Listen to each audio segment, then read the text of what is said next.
Well, finally, Tennessee is a state populated by many horses, and a lot of them need saddles.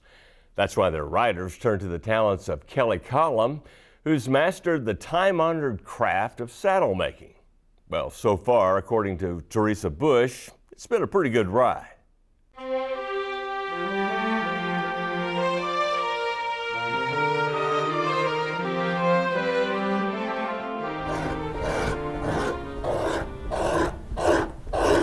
Kelly Collom began making saddles because he found himself in a predicament. I'm just taking the lumps out.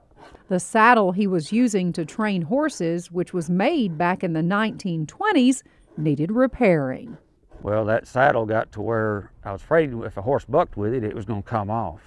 I checked around with people to rebuild it and stuff like that, and I couldn't find anybody that was really interested in doing it. And I thought, you know, I've always been the type of person where I ain't afraid to do anything. So I got a catalog, I ordered me some leather and a few tools, and I rebuilt that saddle. Kelly was pleased with his repair work, so much so he decided to try making a few saddles from scratch. I built probably 4 or 5 saddles. I built a couple of them that I actually sold. I said, well, if I'm going to do this, I need to find me somebody to teach me.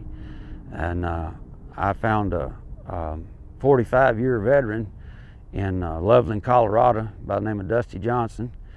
I went out there to his school, and it was one-on-one, just him and me. He really taught me a whole lot, and he was a great teacher and a great cut-up. He made everything fun.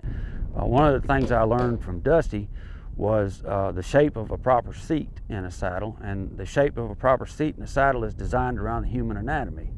This is the comfort part, you know, the whole ground seat and everything, and then usually when I get it to a point where I think it's pretty close, I'll get on it and I'll sit in it, and if I can feel something, then I'll go take that spot out where I can feel it, you know.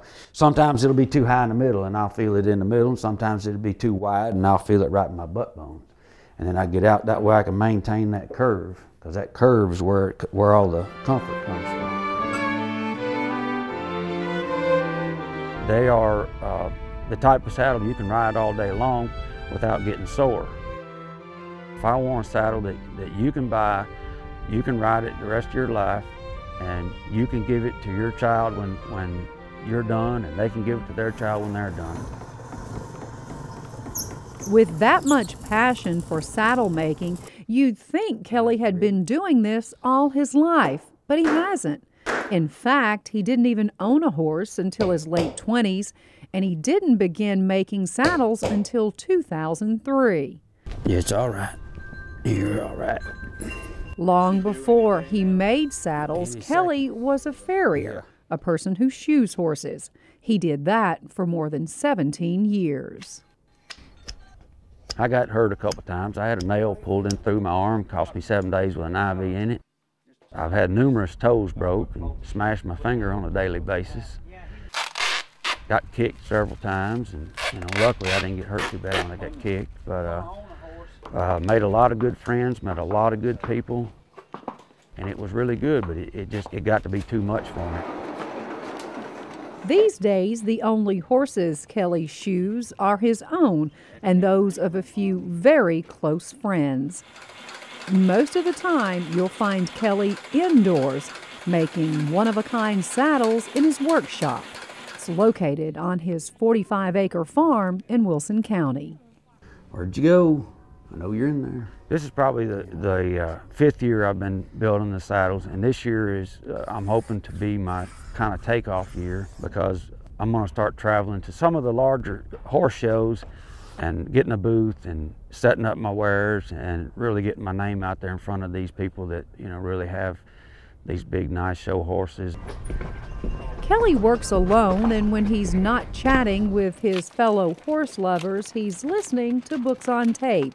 And when he needs a little break from everything, he strolls his property.